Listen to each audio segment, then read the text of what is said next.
So let's talk a little bit about top surgery, all right? Hey guys, Jay Johnson here, Transgender Support. Sorry, the voice is coming back slowly but surely, but I know that previously I had done two videos to kind of do intro to just different thoughts that come to mind for bottom surgery. So today I want to just give you a few things that had come to my mind going through my own process of top surgery. The first is, just like with bottom surgery, really any surgery, you're going to want to do your own research beforehand and ask as many questions as you need to. Now, one thing I will say, based on talking to other trans folks and just my own experience, even when you have a great team, which I've had the best team, I feel like it's very common that compared to bottom surgery, top surgery is almost looked at as sort of like, oh, okay, not as big of a deal. We're not going to do as much sort of prep. Bottom surgery, you get packets of information. There's phone calls of things you have to do. You get checklists, all of this stuff, understandably, because it is going to be a very large change that you want all the right people to help you along the way. But top surgery, is something to prepare for as well. So one thing is do your research, and this is true for any person doing any kind of augmentation. Saline versus silicone, for example, different places you see online, different friends you talk to, they can show you there's technically benefits and there's pros and there's cons to both, but there might be one that's better for you. And more importantly, there might be a situation where perhaps your hospital, your healthcare network only works with one or the other. So it's just good to know when they say, okay, this is what we're going to be doing, this is the procedure, this is the process, and then it's like, well, what is going to be introduced inside my body? Is it going to be the silicone? Is it going to be the saline? Ask the questions and find out what does that look like for you. The other thing I wanted to mention is don't be surprised if for a lot of trans women, anyone who is AMAB, a trans woman, they're probably going to tell you that your size that they're going to put in, the size of the implant, is going to be larger. Now, the reason I bring this up because a lot of times people think they're going to go into the office and just say, well, I want this much larger, I want this much size, so what does that look like for cups? And for a lot of people, the doctor's going to strongly recommend that you go for a little bit larger, but there's a reason for this. The reason for that is because for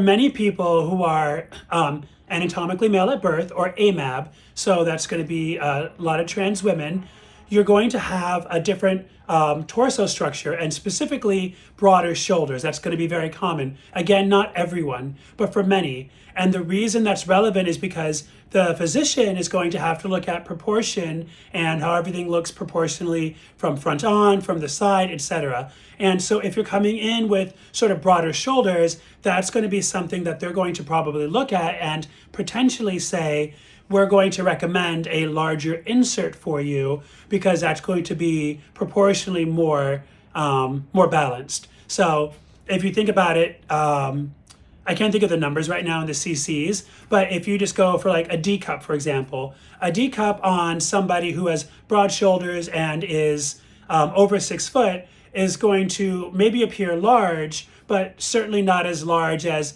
a very petite person who maybe has more narrow shoulders, maybe is 5 foot. The person who's 5 foot, the more narrow shoulders, that D cup is going to look and appear much larger proportionally. So that's just something to consider. For a lot of trans women, many of us are going to start out with a broader shoulder going into the surgery. Many of us are going to start out as a little bit taller going into the surgery. So that's the reason. Now, that doesn't mean you can't challenge or question and say maybe you want something smaller or whatever your questions are. But just know, because I think it's more of a common surgery perhaps because it's also common for cisgender women. So because of that reason, you will not oftentimes get as many prep questions or a sense of here's everything you need to know, which can be nice because sometimes you just want to go and say, let's just do this, right? But just because the questions aren't always there at the meeting being presented to you doesn't mean they should not be asked.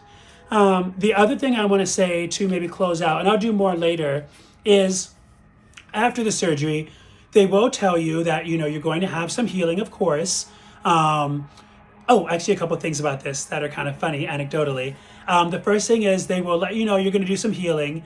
But the first thing I will tell you, don't be nervous, don't be worried if you get home and you first take your look and you're excited and you think, wait, oh my gosh, I have like a shelf. And what I mean is your breasts now, your whole chest is up here. And the reason for that is because the way that the surgery often works, depending on how they do it, is things are going to start out shifted and sitting very high. So I call it the shelf, very high. Now, it will later, for anyone having the surgery, drop. They will both lower and they will settle. So don't get nervous if you look at down and say, oh my gosh, I love the size, but whoa, they're way up here. They will drop, they will settle, okay? And then the other thing I thought about for recovery and healing, and this is very important because sometimes it kind of scares people, including it did for me, is as they're healing and recovering, not only are you just going to have what you expect as far as tissue healing and muscle healing, but the pockets around where they did the insert. So that's going to be for air, for fluid, that's going to change. And that's relevant because sometimes if you just kind of do like this movement or something like that, after the surgery, you know, this everything in there is going to be kind of reshifting in space, and you will have fluid sometimes that's going to be settling into the new placement. And sometimes when you hear that sound, it can be alarming because you think, oh my gosh, did something open? Did something leak? Not necessarily. Now, for any concern, of course, always ask your physician. Don't be afraid. But also I say that just to tell you, it's not uncommon. It happened for me. Just on one side I had it. And I went to the worst, like, oh my gosh, I'm hearing almost like a gushing. Does that mean something opened? Am I in trouble? And, I did my check. I always do what I tell you guys. I called, I said, I just want to check this out. And they checked and they said, no, there's some fluid, but that's standard as part of the healing. But it does happen sometimes where things can open, the insert can open. So never challenge yourself on questions, ask the questions, but just also know that there are going to be those things that you don't have to be alarmed right away. So those are a few things I thought about for the top surgery, but there's so much to say. So let me know things I missed, and I will give you more feedback on that, especially when I'm back to full voice. See you soon.